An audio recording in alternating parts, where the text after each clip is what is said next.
Welcome to on-demand instructions video about the main and supporting ideas of a text.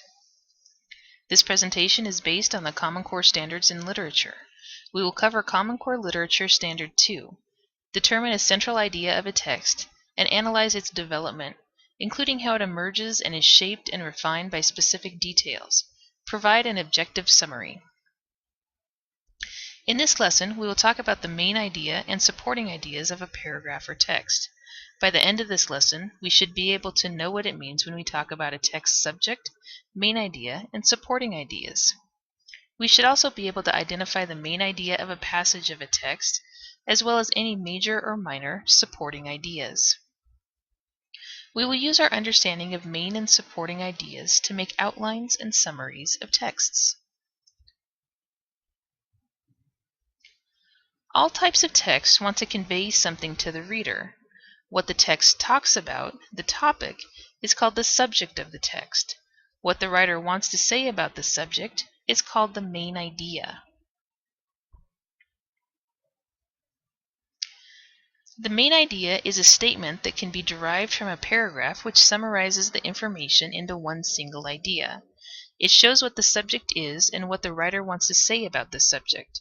It is the writer's goal to make the main idea clear and support it with the rest of the paragraph or text. Main ideas have two key characteristics: general and assertions. Main ideas are general because they must encompass all the ideas in the passage. All other ideas must support the main idea of the text. Main ideas are also said to be assertions because they say something to be true. In order for them to say that something is true, they must be supported with details or evidence. This is the purpose of the supporting sentences. The main idea says something to be true about a subject, while the supporting sentences show how it is true.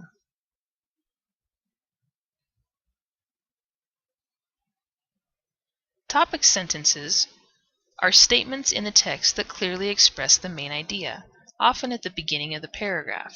Sometimes the main idea is meant to be a conclusion from the supporting ideas, and the topic sentence is found at the end of the paragraph. There are also cases in which there is a topic sentence in the middle of the paragraph, or where the main idea is not clearly written down into a topic sentence. The main idea of this paragraph is what the writer wants to say about the subject. In this case, the main idea is the writer is competitive about sports. It is general in the sense that it covers everything discussed in the paragraph. It is an assertion since it uses the sentence of the paragraph to validate it.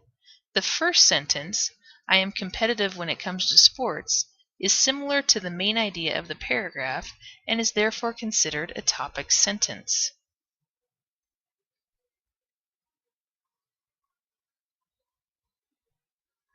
When the main idea is not stated in any sentence within the text, it is said to be implied. If there is no topic sentence in the text, then the reader must be able to infer the main idea based on the supporting ideas. The resulting inferred main idea must say something about the subject. It must also be general enough to be supported by the rest of the text, and it must be an assertion that is supported by the supporting sentences. Supporting ideas can be seen in supporting sentences, and they add validity to the main idea. Regardless of which way they support it, they make the main idea stronger and more easily understood by the reader. Supporting sentences provide specific information rather than making general statements. They also can be identified by transitions. Transitions are words or phrases that signal a shift from one idea to the next. Transitions can be used to identify supporting sentences from topic sentences and supporting versus main ideas.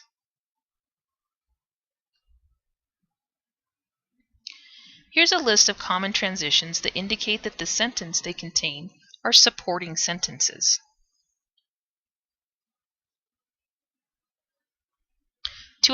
To identify a supporting idea or a main idea, we must ask ourselves two questions.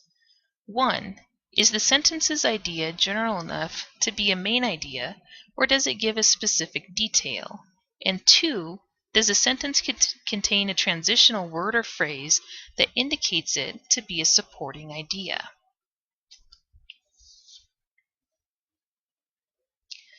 In an outline, ideas are organized in terms of how general they are. The more general the idea, the higher it is placed in the outline. The subject is first, followed by the main idea. Major supporting ideas are placed under the main idea, with minor supporting ideas listed next. Summaries are like maps for a text. They do this by stating only the main ideas and significant details of the text. Summaries are usually one paragraph that condenses the ideas of the text. In making a summary, one must be careful to retain all the major points in the passage.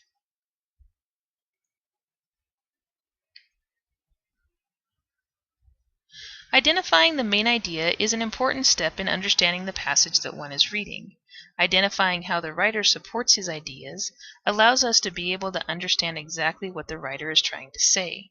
Making outlines and summaries of text are great ways to study books. Let's apply what we have learned in analyzing the ideas in this small passage. Each paragraph contains its own title sentence. The main idea of the paragraph is highlighted.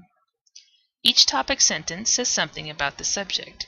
They are general enough to encompass all the supporting ideas for each paragraph. The assertions are supported by the ideas of their corresponding paragraphs. The topic sentence with the main idea is listed first in this outline. The supporting sentences directly support the main idea and are major supporting sentences. On the second paragraph, we see both minor and major supporting sentences. The main idea is supported by the numbered details. The minor supporting ideas are the lettered sentences.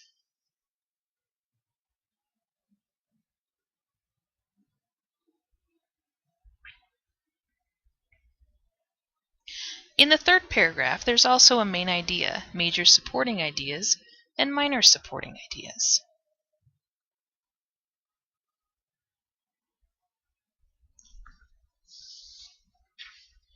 After the topic sentence of the text, the next idea supports it directly and is a major supporting idea. The next idea supports the previous supporting idea and is a minor supporting idea. Let's put all the sentences together in one outline. First, the subject of the text is about reading novels. Next, there's the main idea. Under the thesis, we have the main ideas of each individual paragraph.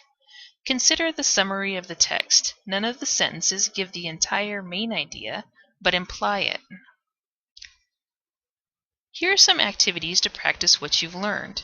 When reading a textbook, outline the main and supporting ideas of the passage that you are reading. Read any of the novels mentioned in the sample passages and try to summarize chapters into single paragraphs. Can paragraphs contain more than one main idea? If a paragraph contains sentences and do not seem to make a single main point, it ceases to be an effective paragraph. These kinds of paragraphs can be condensed into a single main point. Can a minor supporting idea be supported by another minor supporting idea? A writer can choose to support his minor supporting idea to make it more valid, but it might veer off topic from the desired main idea. This is why not many writers add a third degree of supporting ideas. We've come to the end of our lesson, and you should be able to identify the main idea of a paragraph using topic sentences. You should also be able to identify major and minor supporting ideas, looking at indicator transitions as you do so. You should also know how to summarize long passages into short paragraphs. To learn more about main and supporting ideas, go to these websites. Don't forget to check back at www.ondemandinstruction.com for more instructional videos, podcasts, and materials. We update the site weekly.